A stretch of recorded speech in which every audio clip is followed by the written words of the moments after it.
Hey y'all, it's Leah. I am back with another video for doing some templates for our ideas book. In my last video, I talked about how I switched my ideas book. So if you're just joining me if you've seen some previous videos, yes, it does look different. I have put it into a smaller spiral bound book, and I divided them by, this one is all pockets, and then I have a second one that is going to have tabs for everything else, kind of divided into like journal spots and tags and that kind of thing. And I like it a lot better. I was just having some issues with the other journal. The pages started falling out. It was done with a thermal cinch, which has not gotten good reviews once they were out in the wild for a while. And I'm sure it's got some good purposes and it works well for some things, but what I was using it for, I think I was just using it way too much and the pages were just coming out. So the idea was great, wasn't working so well. Anyway, so today we are going to do this fun little tuck pocket. So it has spaces here to tuck, and then depending on how you glue it into your journal, you can have it have something tuck in from the top or either of the sides. Okay, so we're going to go ahead and get started on this. You can make this out of any size paper. This one is made out of an 8.5 by 11, which is what I'm going to use today. So that's kind of your finished size is, let's see, we're about a little under 7, about 6.5 by 4, a little over 4. This was a little bit smaller than an 8.5 by 11 because I did have to, I used a printable, and so I had to trim off the white spaces. So probably a 1/4 inch shorter on either side, but you can kind of see what the finished result is. So we are going to go ahead and get started on that. So I'm going to grab my piece of paper. This is really nice, a nice way to use single-sided scrapbook paper, or just print something on one side, so you will only see one side of it. So it's a good way to use up those pieces. Okay, so you're going to orient it with your short side at the top, okay, top and bottom, and then so my 8.5 is at the top. Okay, so you're going to fold it in half, and you want your pattern to be on the inside. That's super important when you are doing that. Otherwise, you're just going to end up with white. So we're going to go ahead and fold that, give that a really good crease down. Okay, so now we're going to take this top right corner and we're going to bring it down so that it makes a right angle and that's creating our first pocket. Okay, now we are going to take this bottom part, and actually, while we're here, we're going to go ahead and glue this side down. That way that flap is not in the way. Okay, so we're just adding a little glue to that. Okay, so now we're going to take this bottom part, and this is where you sort of have to eyeball it. You need to bring it up enough so that you're making a square, because you want to be able to do that same thing to make a right angle, and you do need a square. Yes, I could measure this. No, I'm not. So I'm just sort of seeing. So I need to go up a little bit more. Just kind of playing with it to see. I think that's going to get me almost there. Go a little bit more. Okay, I think we're going to go there. So I might actually have a little bit more than a square. I guess if I measured this, this is 1, 2, 3, 4, about 4.25. Yeah, I actually did a square. So it's about 4.25 on either side. Okay, so now we're going to do that same thing. We're going to bring this down, and we are going to put washi tape on the side so it will kind of cover if we have a little bit of white space showing. Okay, so we're just bringing that down, and then all we're going to do is take this little piece and we're going to tuck it back, so that way we have our nice pieces. So we'll go ahead and glue this down. Add a little glue on there, and then add a little glue here. And now you don't have to put the washi, but I just thought it kind of finished it off a little bit nicer. And then you're also going to add a little glue on this side here.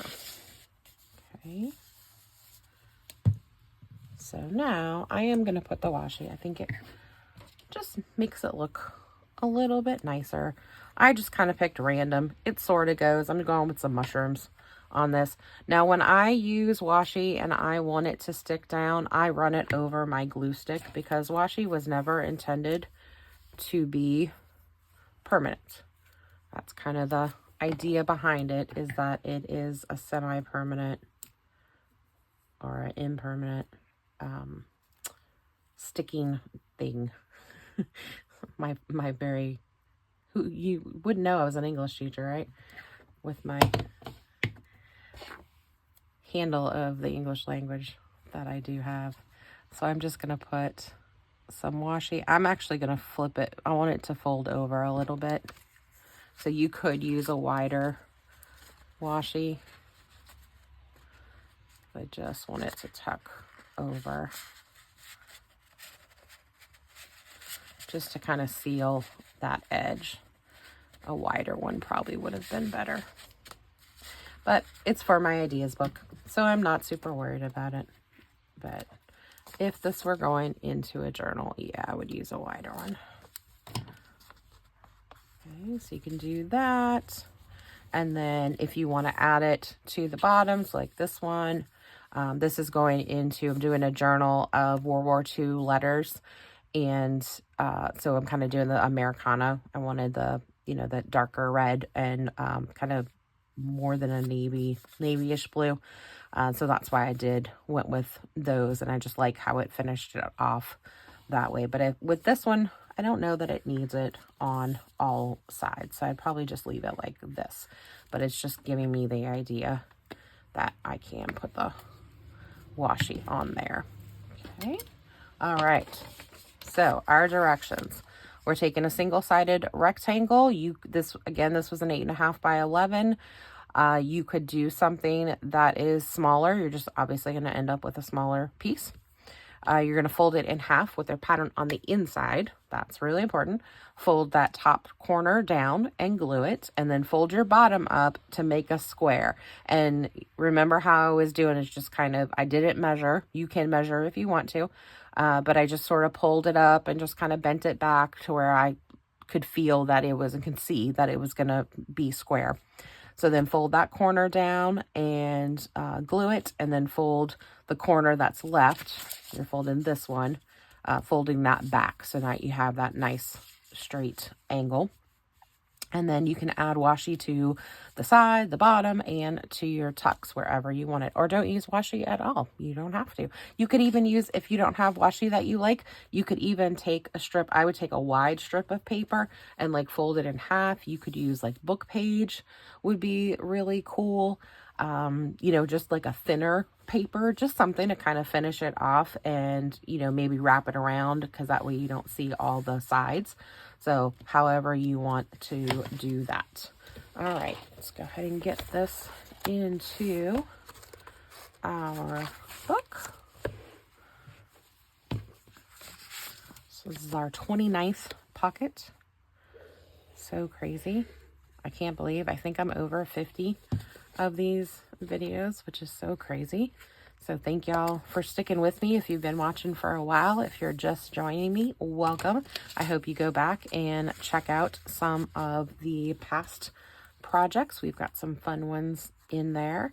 And the whole idea is that this is just creating an ideas book that I can go back to at any time when I am making a journal, and I have been using it. That, if I'm like, okay, I don't want to just do a plain old boring pocket, I can flip and like, all right, I'm going to do this multi-pocket flip. Or I've got some envelopes. I want to make an envelope pocket. What I am doing with this one is I'm now making an index, which I didn't have previously. And I really like this. I think that's going to help me a ton because now I can see. So this was number 29. And that was called a tuck pocket. And then I'll go back and put the video number. I am recording. I'm also putting, what what video number it was. If you are making an ideas book and you're getting ideas from multiple people, you could even put, you know, the artist, the creative that you watched, and put their name in parentheses, the channel, so that way you know which channel it was, and, you know, and then name it whatever they named it, and that way you can easily go back and find that video pretty quickly. So thanks for watching. I hope you come back, hope you stick around, and I'll see y'all next time. Bye.